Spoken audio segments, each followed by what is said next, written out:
You're Come a on, cute, internet. cute dog. And bonus content. Bonus content starts on the World of Gray. I am going to search for the World of Gray podcast. That's what I'm going to do. Okay. World of Gray. I found it. And we're live. Hey! Ladies and gentlemen, welcome to the World of Gray podcast. In a society divided by black and white arguments, we are here to explore The World of Gray! Yeah, the World of Gray. Cool. Yeah. You gotta like give it a beat, you know? It's all timing. It's like I pro can't give it a wrestling. beat. It's like pro wrestling. It's all about timing. Jade Roberts has joined us. Hello, Jade. How are you today? Good to see you, buddy. See your name. It's good to see your name. We're just gonna.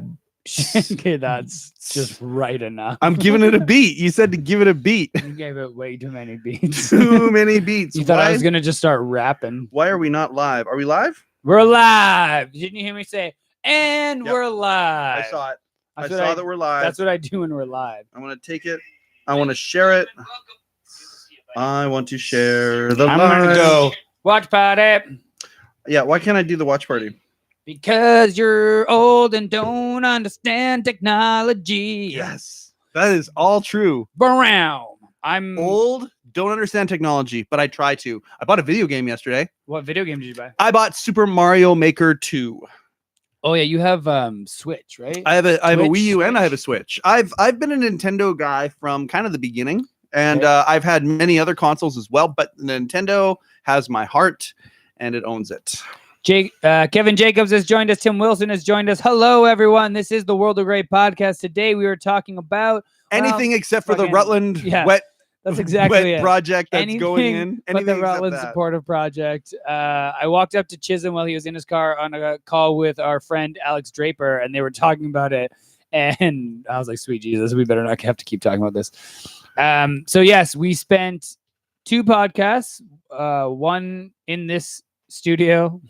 Yeah, in the studio. Absolutely. In the studio. In the World of and Gray podcast in- studio. Yeah, and then we did one with Lisa Marie and did a bit of a mashup in her Yes. sweet trailer, Real Deal on Wheels studio. And then we did an episode of the Real Deal TV show, Yes. which will be airing sometime. We don't have that information. So we did a panel for the TV show as well. Yes. And yeah, it was good. I mean, it was good for the fact that we got a lot of things out. I actually felt better after the TV show. Oh yeah. Having some civil discourse. Again, I really don't want to get into it, to be perfectly honest, but I've been getting some heat online, which is fine. I think if you I've got a have a little bit too. podcast going, you should be getting some heat.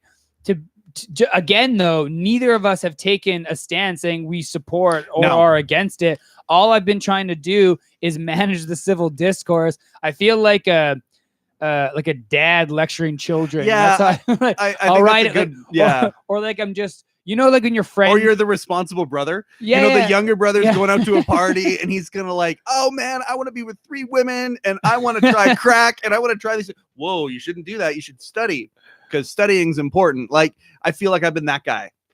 Yeah, or like Studying is important. when me and Kyle used to go to the bars and he'd get in fight with bouncers and I have to like separate Kyle from bouncers. No. Anyways, I have nothing but love for everyone that is concerned for the safety and well-being of everyone around them. I just really encourage anyone in any topic, and it's not just this topic. I just had a conversation with someone really close to me yesterday, and hey, we could be wrong. Oh, sure. But I feel like there's some lapse in logic every now and then. So Well, here's the thing about it. It's like, okay, if you have somebody that's in your life and they are walking around screaming to people that the sky is blood red, and they're just believing that the sky is red, and you and people around you look around and going, actually, it's kind of blue with some white clouds there Yeah. right now. Do you say anything to that person? yeah, or somebody is walking and their fly not only is open, but it's like wide open, like the girth of their body is pushing their underwear out of their fly that is open on the front of their pants. Do you say anything to them? Somebody walking down the street with a big green thing on their tooth. Do you say anything to them, or do you just kind of let them go? And that's kind of the guy that I've been feeling like, because people are saying things about this thing that is completely untrue. that are not true. Yeah. Completely untrue. It's exactly the opposite of the truth. Yeah. And it's one of those things where it's, do I say anything to this person? Like, is it worth saying this to this person? Mhm. Or are they immediately going to go, oh, well, and then say something else that is not true? And then you go down this rabbit hole and it's just this thing. That's the guy that I feel like that guy. I think the other issue with the civil discourse is there's then some people who, like Jade is saying here, he's had people signing petitions, and really all he's hoping for with his group of people is that they can change it from a wet facility to a dry facility that has support and funding. Sure.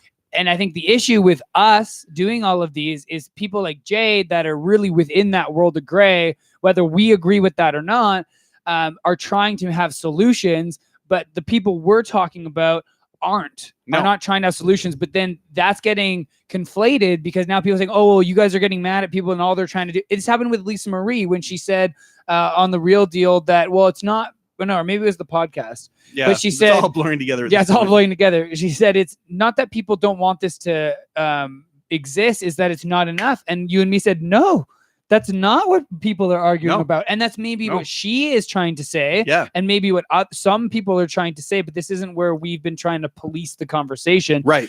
So anyways, like I said, peace and love for everyone. Peace and love. And it's really all about civil discourse. I'm all about having calm civil discourse. I could be wrong about every word that comes out of my mouth, but I will listen to you. I will look things up. I will research things. Yeah. If you want to come talk to me about the Nanaimo project that everybody told me to look up, I looked up. There's some things with that are definitely concerning, but definitely like have also some very different from the situation. Have some reasoning. So I'm more than happy to talk to anybody in person. Yep. Not at the YMCA, because the YMCA does not take a stance on any controversial topic. No, the YMCA just employees. wants to. It exists within the lay of the land, and they want to help people within the. We want to help the and community I love that. for sure. But when it comes to controversial, I got a donation check for the YMCA. You got a donation check for the YMCA, and Rhonda Zagala doesn't even know it yet. We should call her and tell her. No, we're not going to tell her. Yeah, we got. It's for this week. It's in the thousands. Exciting. It's in the thousands. In the thousands. Can you donate it directly to Downtown Y so I can put it towards my labor budget? We're at some thin margins. I don't know how that works. I mean, no, we can't do that. Oh, I do know how it works, and that's 100% not what we do with donation. I just hand the check. I just raise the money and let's not make people here you go. think that's what we do. Okay. No, donation money goes to kids programs and people that need subsidized memberships, and absolutely our charitable donation. Which I will say, the Y had their charitable donation or charitable side increase our financial assistance range before we did anything to combat our own inflation and costs. So we actually made it so people with higher income levels can get discounted memberships. We made sure we dealt with the charitable side first, and then we had our $1 a month increase. $1. $1 well done. To combat inflation. I had this really interesting conversation about charity with somebody not too long ago, prominent member of the community. And Jade just called us out, and now we spent 10 minutes on a topic that we were not discussing today. Thanks, Jade. 750 actually. So yeah, and that's on the YouTube, which is the bonus content. Facebook is less. I love that you called 5 us. minutes. I love that you called us out, though, Jade. Absolutely. That's amazing. So, before you move on, yeah, and we can talk about charity and the Y, because I love the Y. My mom's on the watch party, and all she commented was, "Have you fed my fish?" Because I was supposed to feed her fish. No, I have not fed your fish yet. No, we're good. I'm getting. So you go ahead with what you were going to say. How do I start a watch party on this? I'm looking at it right here, and I just don't know how to start a watch party. Just tap it. No, go back. I think you just hit share, and then that's one of the sharing options. That's what I thought too, but all let me do is share it. Well, then just share it. Don't worry about it. Okay, so share. So while you play around with that, it's not there. More options, maybe? Yeah, no, this thing comes up. Yeah, no. So all yes, right. My mom is having some issues with the renter. It's so crazy. The girl that's the person, I don't know how much of this I can legally get into issues with talking about. She may or may not be a female who has not paid not a dime. And we don't know, by the way. She may present as a female. Correct. But we really don't know until further exploration is my conducted. Poor mother has had to drive back and forth to point. Chilliwack like 900 times. This girl hasn't paid a dime, and it's crazy. Like, I'm all for people having rights, but when someone hasn't even touched their part of the contract, it's crazy how many rights these tenants have. Yeah. Anyways, I gotta go feed her fish at some point. Don't worry, mother. I am getting kicked out of my house today due to a sex party. That's right. I'm getting kicked out of my house today because of a sex party. Okay, so if you want to context? Yeah, maybe you should give some context. So that was clickbait. That was my clickbait for on the YouTube. YouTube, because the YouTube isn't getting very many viewers. The Facebook is getting lots of viewers, but we want Tons. but we want to move things over to the YouTube as well. And so what we've been trying to experiment with, or what Colin's been experimenting with, other than sex parties, is the idea of putting more provocative headlines Yeah. as to what our podcasts are about, and they're getting more and more ridiculous. And today's was, Mm-hmm. I'm getting kicked out of my house because of Due to a sex party. due to a sex party. That's it. Live chat. You know, though, if we do make it, we'll be more grassroots than Bernie Sanders. What, make a sex party in your No, house? if we All right. like if we just make it, and, It is you know, grassroots. make I money mean, with this Bernie- podcast. I don't think Bernie's going down that path. I think you're right. Could you imagine if I don't want to if- imagine. if Bernie Sanders was having sex parties, that'd be out already. Oh yeah. Yeah, people would have found that shit for sure. Yeah, they would have. I love.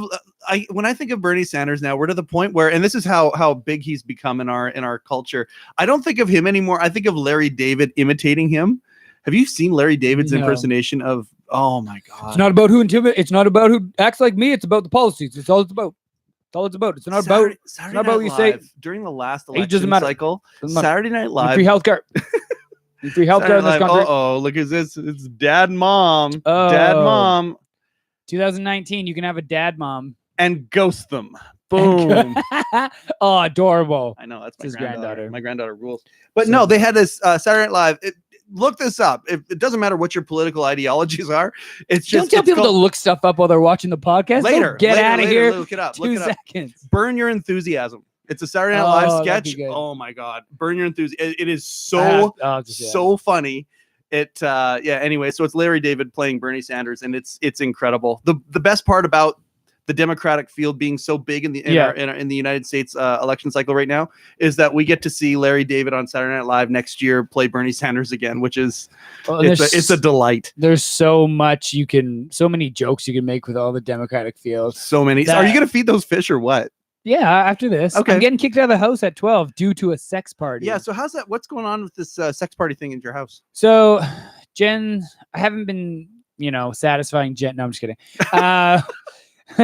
She's bringing a bunch of dudes over. She's been satisfying you just fine, but unfortunately, I haven't been doing my job. So I'm Right. out of here. She's got some dude friends coming over. No, Okay. she's having a passion party, which is a bunch of girls get together, giggle about lube, and try to sell each other on sex toys. It's different in my head than it probably is in reality. Like Yeah. it's much sexier in my head, but I feel like it's not even close to what I'm thinking. can I go down a really odd rabbit hole when it comes to this? 100%. Have you heard of something called Benoit balls? Yes. They go up in there. Yeah, they go up in They're there. Kegel balls. Why are Kegel- they called Benoit balls? Okay, Because they'll so- strangle you in your sleep. Oh, this is exactly where I was going, and you get this. A very small percentage of people, like a decent sized percentage of people, I think know what Benoit balls are. A decent sized percentage of people, but a small percentage of that percentage of people, immediately when they hear Benoit balls, they get confused because they think about Chris Benoit, who is one of the best professional wrestlers of all time, who has had an absolutely horrific ending to his life Yeah. because he killed his family and Double killed murder, himself. suicide. Double murder suicide, like horrible stuff. But now every time I hear Benoit balls, my mind goes through this really weird pattern of logic that goes, okay, so I know what Benoit balls are and I'm grateful for them and what they do. They promote fitness. And, Kevin Jeffries. Oh, great. We're talking about Benoit balls. Kevin Jeffries, what do you think when you hear the word? I'm He's sorry. gone already. I know, just like that. I feel like but Jeffries then a pro try- wrestler comes into the idea Yeah. and it's a weird thing. Anyway, I feel like Jeffries is trying to be nice by watching us, He's and so then kind. 2 He's so seconds in supportive. goes, "Fuck those guys." yeah, he goes, I'm going to support these guys and what they're doing because I appreciate them. And Kevin Jeffries is an amazing guy. Thanks, Uncle Kevin. But then, I wanted yeah. to talk to you about mentors. I really, Mm. you always talk about how you always have mentors, and I can pick maybe 2 people that would be within the realm of mentors. Kevin Jeffries being one, yeah. and then Kelly Taylor, my GM, being one as well. But like, Yeah. I never. KT. But how do you determine? Like, how do you get a mentor? Like, do you ask someone to be your mentor and then you check in and you schedule? Because Kelly has just kind of mentored me because she's my boss and I ask questions and I really look up to her. But she hasn't set out like, I'm going to mentor this guy Yeah. and like help him with every aspect of his life. She's going to help me with him in my job. And Jeffrey's like took care of me on the road and shit. Yeah. But Did he ever take care of you when you were drunk? Nah, Not so much. Okay. I never really got like that. No. Okay. Yeah. Did you not get like that when he was around because you didn't want to disappoint him? No, I don't really get so belligerent that people have to take care of me. Okay, but Like I let's go said, back I to the don't mentor really- thing. Have you ever made decisions that were kind of at a higher level than where you were at in that moment because your mentor was around?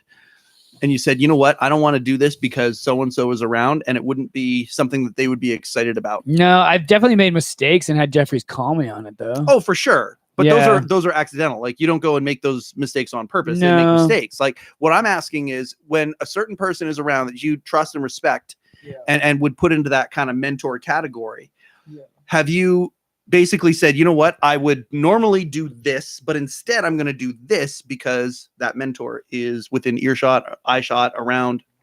Interesting. Yeah. Maybe Kyle. I'd say Kyle's probably a mentor too. It's hard to get Kyle into that category because he's younger than me and we're like so close. I hear you. But I think, if we take the semantics out of it, Kyle's definitely been a mentor. And I think I have, like in tag matches, I've definitely done different things because Kyle's in the match compared to. Well, as you know, if we're other people- anti-Semantical. Semantical. We're anti-semantics. Anti-semantical. We're We're anti-semantics here. Yeah. This is an anti-semantical Yeah, yeah. podcast. Okay, that's a good example.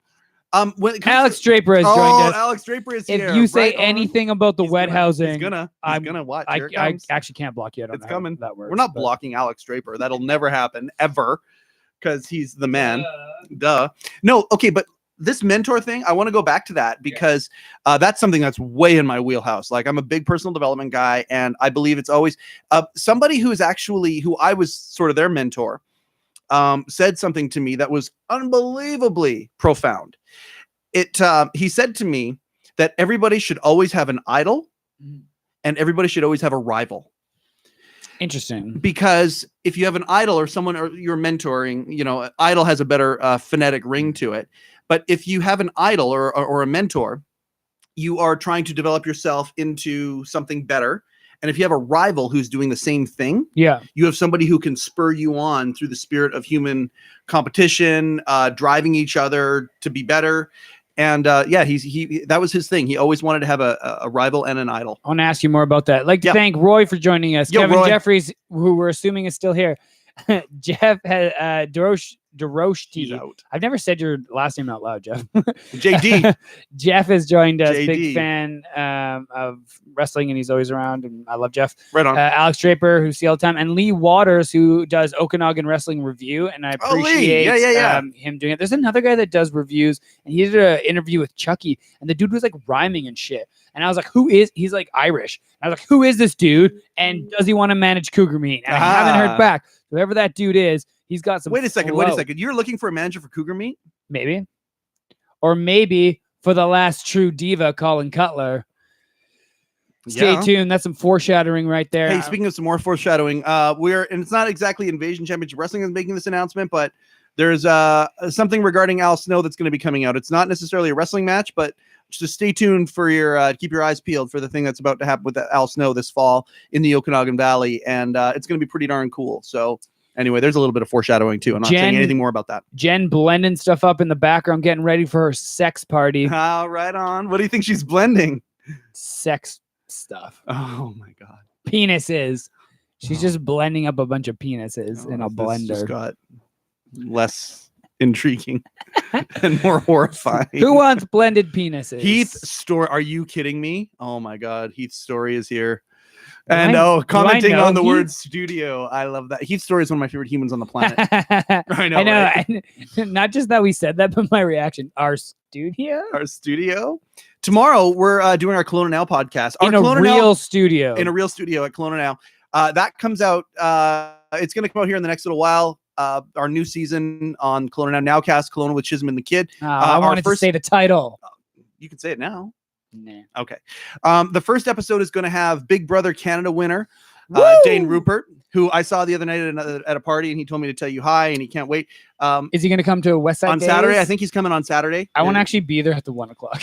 Oh, wow, I good to said know. that. Well, let's make sure that we're there at the same time for the same show. I'm going to be at this. I have to work, right? But I work till 3:15, so I'll do the But 6 o'clock. On Monday, we interview Renee Wasilek, and fantastic interview tomorrow. Yeah. Which will come out a little bit later because they're staggering when the release are Nowcast Cologne with Chisholm and the Kid. That one there, what the thing I want you to ask her about, I want you to ask her about universal basic income. Ooh. I know. Well, she is a phenomenal mind, world-class mind. Yeah, Renee owns, she's a developer in town, owns a massive construction company, ran for the conservative riding, didn't make it, but is an unbelievable mind. She's a world-class mind and can talk all things on a macro level. When it comes to Canada. Yeah, she is really, she's way higher level than you and I. The fact that she has given the empathy that it takes to be on our little dog and pony show down at Kelowna now is just unbelievable. Yeah, so that's going to be an amazing guest. Well, and with universal basic income, it's interesting because in theory, it seems like it would solve all these issues, but I just feel like there's a bunch of issues that would come up with universal basic income that I'm just not hearing, because people are either advocating for it because they have knowledge in it, or are just bitterly arguing against it. Sure. With very little logic. Right. So it'll be interesting to see her point of view on that. Yeah. I just think about, like, on a macro level, I look at, like, when Notre Dame burned down, right? They raised, I think it was over $1 billion in a certain amount of hours. It wasn't very long to fix Notre Dame. Imagine if they would have given every single American $2 million each. Yeah. Because they could have done that. 400 million Americans, $1 billion. You could give every American $2 million each, and then have them come over and volunteer to reconstruct Notre Dame and be part of it. And they could all get out of debt. They could all pay off their houses. They can all, like, imagine. This shit would never get built. I know, right? Yeah. Well, no, because you think the only caveat is hold on. When you have 400 million Americans, out of 400 million Americans, that's true. You would have the skill set. I guarantee you would have the skill set to rebuild Notre Dame. A teeny tiny percentage of them would be world-class artists. Great. There's 400 million of them. So then there are some people who are going and moving lumber. Yeah, this is actually that's fine. This is actually one of the points that Peter Joseph makes in his just in his work, right? Joe? Yeah, the guy that I quote way too often. It's not necessarily Joe's your mentor. I actually right back. Asked him some question because someone was calling me out about something about him, and it was like very conspiratorial, and I messaged him about it, and apparently he's not the first person that's asked him that, and he sent me a message like, fuck's sake, and it was like this whole thing, like, first of all, before somebody called me out on this, and pasted it. He's like, first of all, before somebody called me on this before, I didn't even know what this was. Like, it was some like Zionist thing, right? Mm-hmm. And then he's like, second of all, and then he like called me out, but I was just like so pumped that he messaged me back. Oh, absolutely. So he probably thinks I was legitimately calling out, but I'm actually like the biggest fan of Peter Joseph. But he talks about this in his kind of utopian end game, is having a world that monitors resources and what we actually need and replenishes based off cybernetics, right? So it's kind of like, does it do it artificial intelligently? Correct. Yeah, it's the cybernetics, right? And then over time, you just breed a culture that only takes what it needs. Sure. And then, yes, there has to be some work, but then everyone goes, oh, well, if people don't have to work, nobody will work. He's like, yeah, but the amount of people that would need to contribute. Right. So if you built this culture where people didn't have to work and they got to spend time with their family and actually enjoy life, and that was the norm, you would have enough people volunteer to maintain that societal culture to actually do the work that needs to be done, which would be very minimal, right? And so this is what we're saying is, oh, nobody's going to work. Well, some people might not, but when you look at how many people there are, if you can get to a point where not a lot of work needs to be done for basic survival needs, enough people will want to be a part of it and keep it going. So. I think the internet is proof positive of this, because you can go on the internet, talk about my buddy Heath Story. Heath Story and I were really good friends. We're into a lot of the same things. You could go on the internet, and we love a band called Public Enemy. Yeah. Okay. It was a rap band from the 90s, 80s, 90s, and beyond. And they're still going today. Keith, we got to go see Public Enemy. I think we got to go see them in the States, though, because I don't think they're allowed in Canada. Anyway. Tyler Mason has joined us. Yo, T May. So you go on the internet, and somebody has painstakingly, and not just one person, multiple people have done a whole bunch of work that other people can enjoy. People will go on and see Public Enemy fan sites, Public Enemy tour sites, Public Enemy video, all these things. And like, or Reddit, you go onto Reddit, and almost any topic you can think of. not only is on there, built, researched with all of this information, it's just there. There are people who have taken it upon themselves to go and put that information on there. Yeah. So the masses can go and they can consume it. Right now, my wife is building a tech company called He Changed It. It's going to be this amazing, amazing revolutionary platform for men and mental health. And it's just this crazy thing. And the journey of building a tech startup, we've learned called a rule called the 1-9-90 rule. Okay. So it has to do with content. Okay. So when you put out a piece of content or you do a piece of work, okay, people's reaction to that work, 1% of people will engage with that in a positive way where they actually construct something. They'll put a piece of content out. They will rebuild on top of what you've built. They'll contribute that way. 9% will make a comment, will say something about it, will engage with it. And 90% will just enjoy and just absorb, take part. You need all of those people. You need all of those people to be a part of this part of the process, including the people who take the content in. And they all have a role to play. And when 1% of the people are the ones that actually construct stuff, 9% are ones who engage a little bit more, and 90 just take things in. If you think about those ratios, it's incredible. Think about a rock concert. You've got, or Public Enemy live in concert, Public Enemy. You got Chuck D and Flava Flav spinning and throwing out raps up there, right? That's 1%. Darren has joined us. Yo, Darren. Chuck and Flav are sitting there doing their thing. They're performing, right? That's 1% of that entire experience, whether it's a stadium, whether it's a small place. Then you've got the roadies, the DJs, the techs, the people who are behind the scenes making the concert happen, all feeling like they have a purpose. Then you have the audience, who is the mass part of that experience. The audience, if they decided to riot, could trample over the entire stage and take over everything, right? They could. But everyone has a role. And the audience, being as big as they are and interacting as they do, actually play a massive role. So you need, in what you're talking about, you need everybody to be part of that process, including the people that create and the people who are the benefit of it. Candace Chisholm has joined us.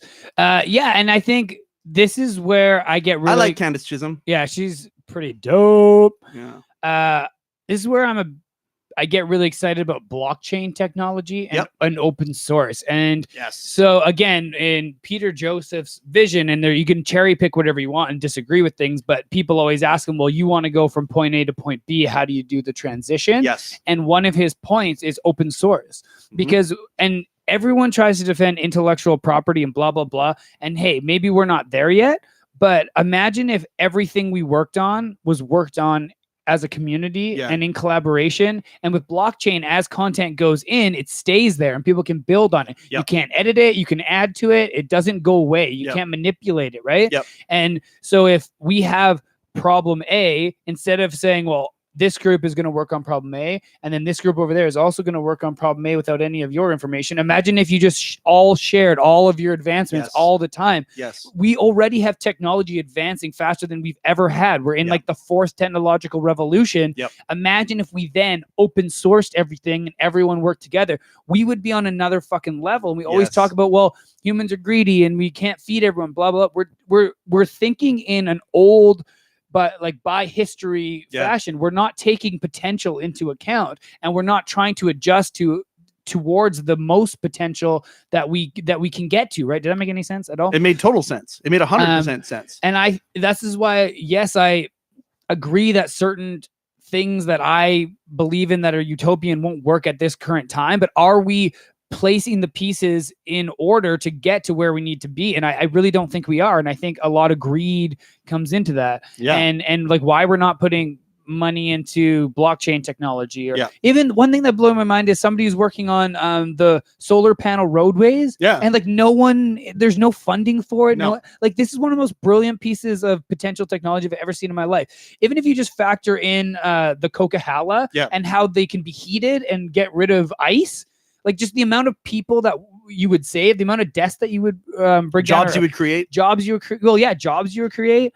It just blows my mind. And then, it stores energy, and it's just things like that when people go, it's too expensive. Like government goes, too expensive. We need to pay our salaries, blah, blah, blah. Like it's just, I don't know. This is where I get really frustrated and cynical. This is why we're very opposite in a lot of ways. Is potential to application, and it's just they're so far off when it comes to potential and application in humans. But Yeah. I always got to remind myself that human evolution is just slow, and it may not happen in my lifetime, and I just got to like be positive and.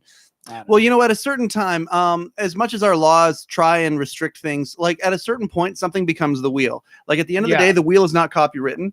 The wheel is not, there's no intellectual property when it comes to wheel. You want to build a wagon at home or whatever, you can fashion a wheel and make it happen. At a certain point, everything becomes that wheel.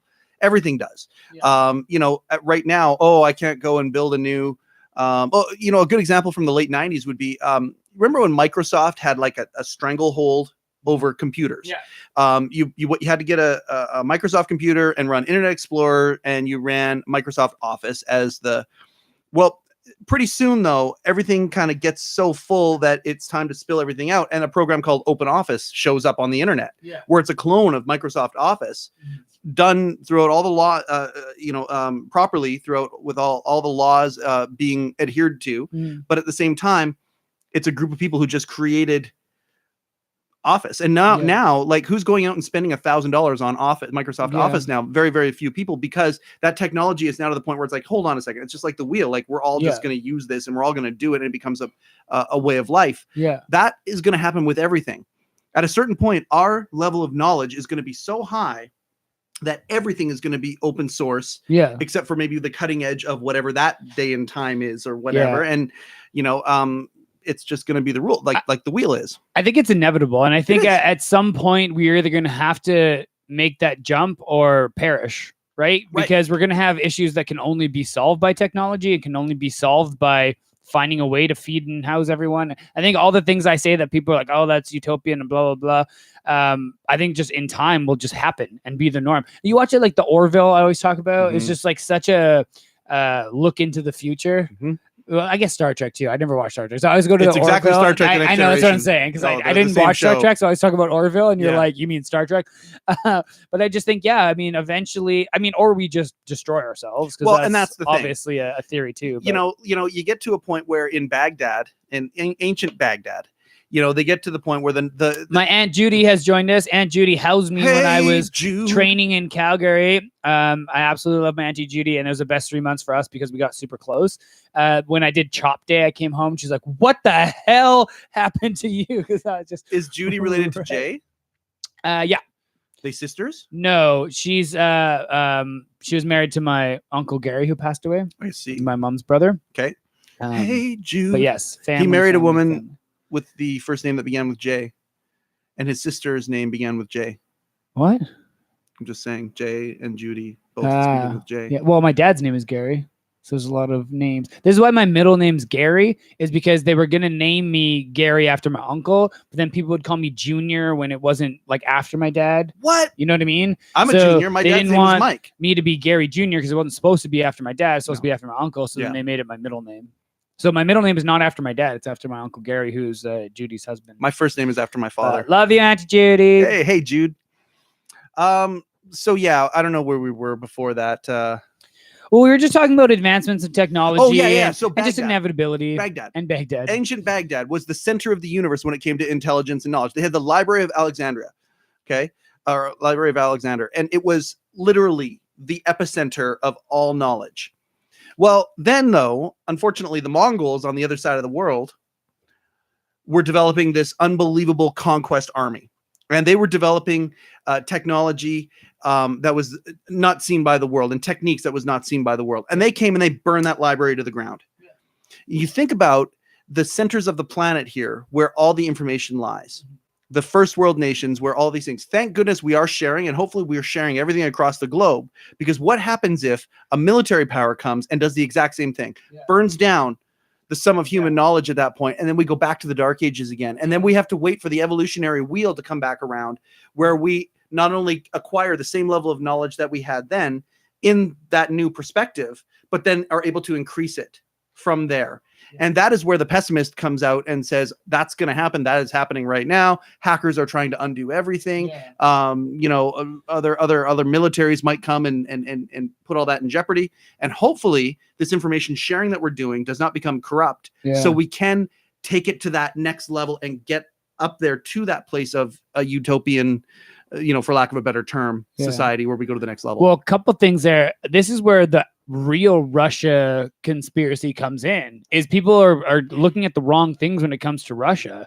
And a lot of these politicians, especially the Democratic debates, when they were asked what's they think the biggest threat to the country is, a few of them were saying Russia. And it doesn't have to do with like just the elections. It's just how much they're manipulating information in general. So not only do we have to worry about information being wiped, we have to worry about so much information being put out there that there's so much false as well as real information. It's like that semio-capitalism that I was talking about, where we produce, I think that's why they say capitalism, we produce so much information that our brains literally can no longer compute what's real or not. And we end up in this weird dystopian information world, or what I call the post-truth era. Not, I didn't deem it. That's what someone has deemed and I agree with. Yeah. We're in this post-truth era. And it happens to everyone, even myself, who tries to look up source after source after source to really get a more nuanced view of things. I'll literally look up opposite views of everything just to see how I can piece things together.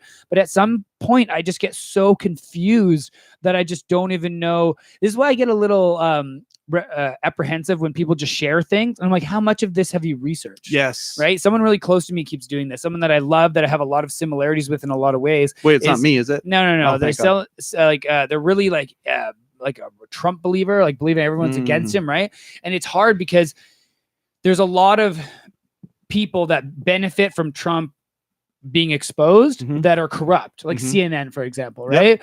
However, if you look at Trump's business history and him being a con artist, it all lines up within his presidential run as well. And yeah, there's some things he's doing that aren't bad compared to what people are saying, right? Like him calling off the Iran thing. That's great. He didn't kill 150 people. I mean, there's ways to argue like they have no business being in there to begin with, right? Like saying, oh, well, they shot down an unmanned drone. Yeah. Well, they say it was in the airspace. It wasn't. Well, why was it anywhere near Iran? Why were you flying? They were spying on them. Yeah, like why were you flying a drone even in international waters, right? They were spying on them. So, and by the way, what would the reaction have been? Is if Iran was flying a drone just right off the coast of Washington State. Correct. And this is like when we're in international waters. We're okay. We're okay. What you'd still shoot it down. We were spying on you. We were spying on you. We were spying on the Seattle Mariners because we wanted to see what their new draft pick was doing during spring training or whatever.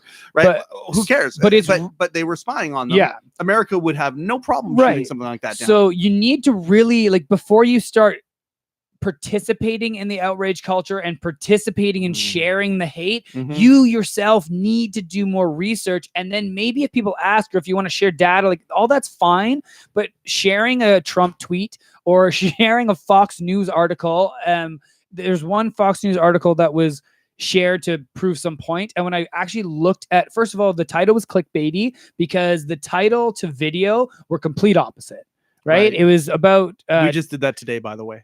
On our YouTube, we did the title. Oh yeah, of our podcast today on the YouTube. True. That's not true at all. We did talk about a sex party. I am getting kicked out of my house for a sex party. That's true. What I'm talking about is this article was saying that Trump's negotiations with China could lead to historic agreement between China and U.S. And when you watch the video, they go, "So do you think this is going to work?" They're like, I don't know. It's too early to tell. It's like complete opposite of what they put in. And then in the article itself, the writer was like, so after Trump's obviously successful trip to Japan, you can't do that as a journalist. You can't get put people that spin on. You can't put that spin on it. And so it's just like, and then people are sharing it. And this is where I get just so tired and frustrating because this is all false information. And even if that article has parts of it that are 100% true, the fact that you're being that dishonest in its presentation or jaded or slanted. Jaded, not even dishonest, slanted. Like to me, freedom of the press is extremely important. Extremely important that freedom of the press. Jeff Christie has joined us. Yo, JC. The fact that freedom of the press, I think, is a fundamental that needs to stay in all of free society. Yeah, I'm not saying that should go away. Needs to be defined as truth. Yeah, reporting and objective. It can't be slanted. That dog barked into the microphone, and to our viewers and listeners, we apologize. He works 1 hour a week, and he can't even make it. He got 20 minutes left. 20 minutes. Hardy has tapped out. Hardy Boy is out of this podcast. But no, at the end of the day, freedom of press is really, really important. However, it's not freedom of and freedom of speech is also important. So people should be able to have their opinions and should be able to they should be able to shout at the top of their lungs what they believe while somebody is shouting at the top of their lungs the exact opposite because they believe it. That is true. However, putting the two together is really confusing for people. Yes. Freedom of the press should be, we are reporting on this, however good, bad, ugly, horrific, whatever it is, we're reporting on it, and this is what happened. Yeah. The opinion of what happened should be way far away and from that fact, and should be nuanced and researched, and you should develop, like, just for your own personal development and sanity. Yeah, really, like, it shouldn't be reported together like they're the same thing, is what I'm saying. I was saying that there's a fine line between everything's a conspiracy and pedophiles are running the world to, oh, no, you're crazy, it's nothing's a conspiracy, everything's fine. Yeah, there is a for real world of gray here, and just because you're watching YouTube videos that are telling you that these conspiracies exist doesn't mean that they're right. No. It doesn't mean that all the facts in those videos are wrong. It just means that when you add music, which is like number one thing when you watch a conspiracy video, I get sucked in all the time, especially if I've indulged in our new legal substances that have come around Canada in the last year. Like, I get sucked in hard, but I've trained myself to get to a point where I'm not like, oh my God, that's the truth right there. And then I go and share it and then get outraged and blah, blah. I'm not saying that that it's all wrong. There could be some of these crazy conspiracies that are 100% right, but you just have to put a little more effort into, and you can share things without, like, everything I'm saying here that you should do this. You don't have to. You can share things that are uneducated and you can do whatever you want. That's the beauty of social media. Right. But you're going to get called out, and I'm going to try to nudge people into a frame or world where they research a little bit more and really think about these things. I was like that when I was in my early 20s or before I was in my 20s. I believed every conspiracy out there and I think it comes down to a deep inherited distrust in the system. Yes. And young people are jaded and they don't believe the system is working for them. So well, why wouldn't they be jaded at this point? Like I mean, 100%. You know, I look at Gen X. I was talking to my aunt and uncle the other day who are here from Ontario. Phenomenal couple. Yeah. And they were talking about how back in the day, like right now, we're talking about my wife and I talk about how we get Austin, our youngest, to go and monetize his passion, chase his dream. Oh, look at this. Mom? These are Wiener Dog socks. Those are Hardy socks right there. Look at them. This is the world I live in. These are for Colin, and Colin will put these on later. I always say it's after the party. After the party. Jen and her mom's world. I'm just living in it. Yeah, well. Our battery is running low. This battery sucks. We have 11 minutes. That's perfect. In a world with Wiener Dog socks. We are here. No, we're here to discuss. No, so we are getting Austin to try and monetize his passion. We're trying to get him to a place where he will do something that pays him a living wage that he is really interested in. Because if you monetize your passion, you never work a day in your life. My aunt and uncle, I've heard that before. Right? My aunt and uncle who are baby boomers. The most important thing, and if you can do something that you like, okay, well, that's not nice. Hang on. Run. Yeah, we're buying on it. Oh, look at that. Look at that. If you are still here, we salute you. Woo! That was close. All right. So live and learn. I thought the battery would last one podcast, but apparently not. So from now on, we plug that shit in. We plug it in. So basically, we're talking about monetizing your passions. Why did our live video end? Well, on Facebook. Are we still on Facebook? YouTube? No, that was Facebook. We're still on YouTube. No. Well, YouTube. It's been a slice. So not only did you get the bonus content, but you're also going to get our outro. What I was going to end this podcast with is just a little, I don't want to say lecture because I don't like to lecture people, but just a little, I don't even want to say advice because I'm not smart enough. Views. That's good. I'm not smart enough to give advice, yeah. But I encourage people when they are interested in a topic and you want to learn more about it, even if it's at your leisure, take your time, research it, get a nuanced perspective before you join a conversation. And unless you're going to ask questions, if you want to join a conversation and ask questions and be open to new information, great. And like Mike Chisholm is saying, go out, monetize your passion, do things, get a mentor, do things for personal growth.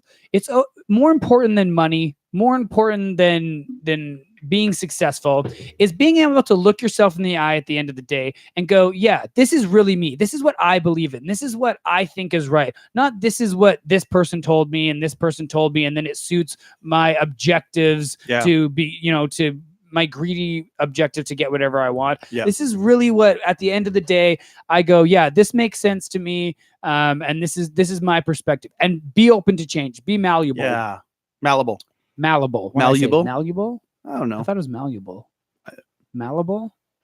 It could be malleable. And then look up whether it's malleable or malleable. And please let us know in the comments. Yes, please let us know. Like this page. You can subscribe, click the little bell so you can know when we go live. Because, ladies and gentlemen, this information and these conversations are important. These small conversations, because we live in a world where we are divided by black and white arguments. And myself and Mike Chisholm are here to explore the world of gray. That was an unbelievable transition. Peace. Peace and love. Love. Well done. And now it's what I want to do Facebook on the doesn't get to see Facebook. that, which is too bad. That was unbelievable.